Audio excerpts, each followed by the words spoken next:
L'ancistrue est l'un des poissons de fond les plus populaires en aquariophilie.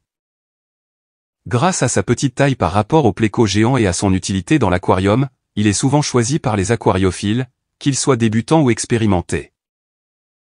Ce poisson fascinant est non seulement un excellent mangeur d'algues, mais aussi un compagnon intéressant à observer dans son environnement naturel. L'ancistrue mesure généralement entre 10 et 15 cm à l'âge adulte. Ce qui le rend bien plus adapté aux aquariums domestiques que d'autres loricaridés pouvant dépasser les 50 cm. Il possède une apparence unique avec un corps aplati, une bouche en ventouse et surtout des excroissances appelées barbillons sur la tête. Ces barbillons, plus développés chez les mâles, servent probablement à reconnaître les individus entre eux et à intimider les rivaux. Contrairement à une idée reçue, l'ancistrue ne se nourrit pas uniquement d'algues. S'il aide à nettoyer le bac en consommant une partie des algues présentes sur les vitres et les décorations, il a besoin d'une alimentation variée pour rester en bonne santé.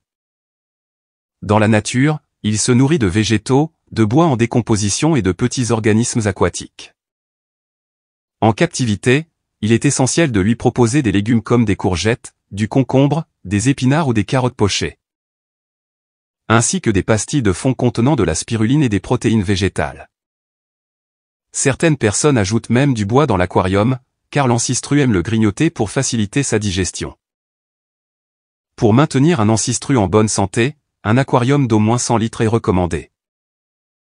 Il est essentiel de lui fournir des cachettes naturelles comme des racines de bois, des pierres et des grottes, car il est un poisson plutôt nocturne qui aime se cacher durant la journée. Il préfère une eau douce à moyennement dure, avec une température entre 22 et 28 degrés et un pH compris entre 6 et 7,5. Un bon brassage de l'eau et une filtration efficace sont aussi nécessaires, car il aime une eau bien oxygénée. L'ancistrue est territorial, notamment entre mâles. Si vous souhaitez en maintenir plusieurs, il est préférable d'avoir un seul mâle avec plusieurs femelles pour éviter les conflits.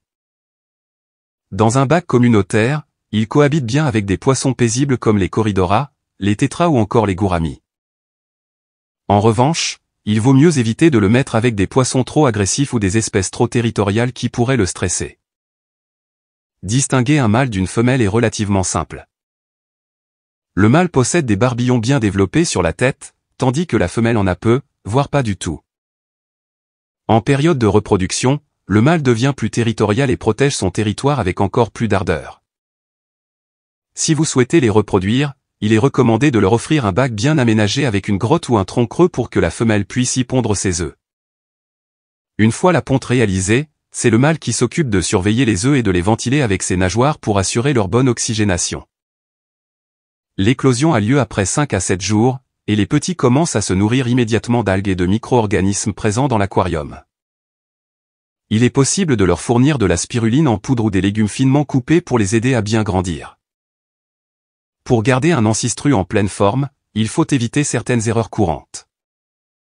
Ne pas lui donner une alimentation adaptée risque de provoquer des carences et des maladies. De même, un aquarium trop petit ou dépourvu de cachette peut le rendre stressé et réduire son espérance de vie. Un autre point essentiel est de ne pas le mélanger avec des poissons trop vifs ou agressifs, qui pourraient l'empêcher de s'alimenter correctement. Si tous ces éléments sont respectés, l'ancistrue peut vivre jusqu'à 10 ans en captivité et devenir un véritable allié pour maintenir un aquarium propre et équilibré.